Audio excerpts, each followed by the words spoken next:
So yeah, guys, so this is the next part, okay? It's expanding double brackets, okay? Now, this can be quite daunting because you might struggle to understand this, but I know you know it, okay? This has got to do with indices, with powers.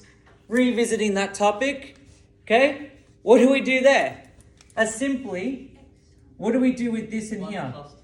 Timesing it, okay? That's going to be x squared. Yeah, that's literally it. But the reason why, because that power multiplies with the power of that x. There's actually a 1 there. Again, you might not see it. Have a look at this question. If I said, for example, 2 squared, what's that going to be? You think Yes, 2 squared. Well done. That's going to be 2 squared, which is 4. There's actually a 1 there, and you're going to multiply that power. Okay? That's actually what it is. That's the reason why. Okay? And then that's your whole number. Now we're going to deal with this stuff. How can we expand this even more? What does x squared mean?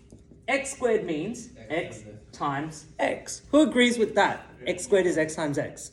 2 squared means 2 times 2. What does this mean? Olivia, what does this mean here?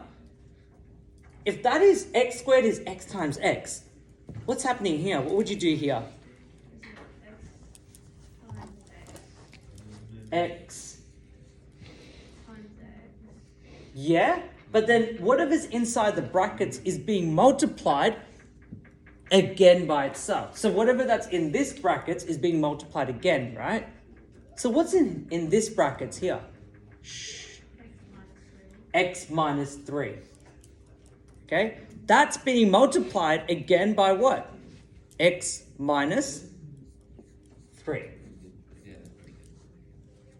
That's literally what that means. Okay? If you know what this is, which means x times x, this is not so much different to this. It's applying the same concept.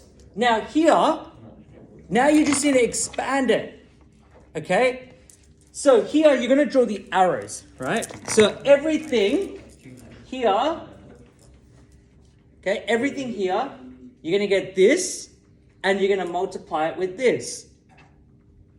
What's in between these two brackets? A multiplication. That's the reason why we multiply it. What else are you going to multiply, Maya, in this situation? -3. Yes, well done. Draw another arrow. So you're going to put the multiplication there. Okay? And then what about this -3? Is that also going to multiply too? Yes. Because this is being multiplied with this. That's kind of what we've been doing on the other questions. So you're going to multiply this and this. Because imagine these two people are visiting these people's houses, right? Who's visiting? It's the x and the -3. So let's expand that now. Okay? So you have x times x, okay? And then x times -3. -3 times x. Okay? So following along, because if you're not following along, you're going to struggle. So first you did x times x, then you did x times -3. Then what number do we multiply next? Vanessa? -3. Yes, -3 times by what? X. And then you're going to do -3 times by this -3. Okay? So you got to be really careful. This step is the most crucial step.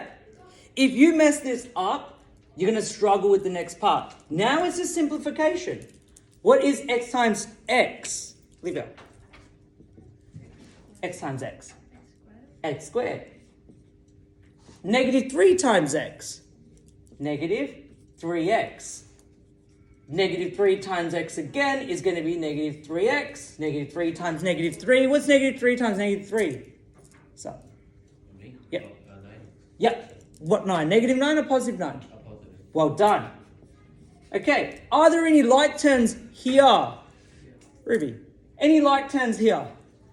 Yep. You're going to bring them together. What are the like terms? -3x and -3x. Can you add any other terms? Oh, and the can you add the x? X squared? Why not? It's not like that. It's not a like term. This has an x squared and this has a 3x, right? What's the power for this 3x? Actually a 1. This is not the same term as this term. They're different terms. They're called unlike terms or they're not like terms. So now you're left with, okay, x squared minus 6x plus 9. And you put an equal sign. That's it. You can't add the 9 with this. You can't simplify this anymore. Okay? Same thing goes for this. This is a much harder question because you got to do this step and then afterwards you got to work it out. Here, you just need to multiply it. Okay, so I'm going to let you guys have a go at this.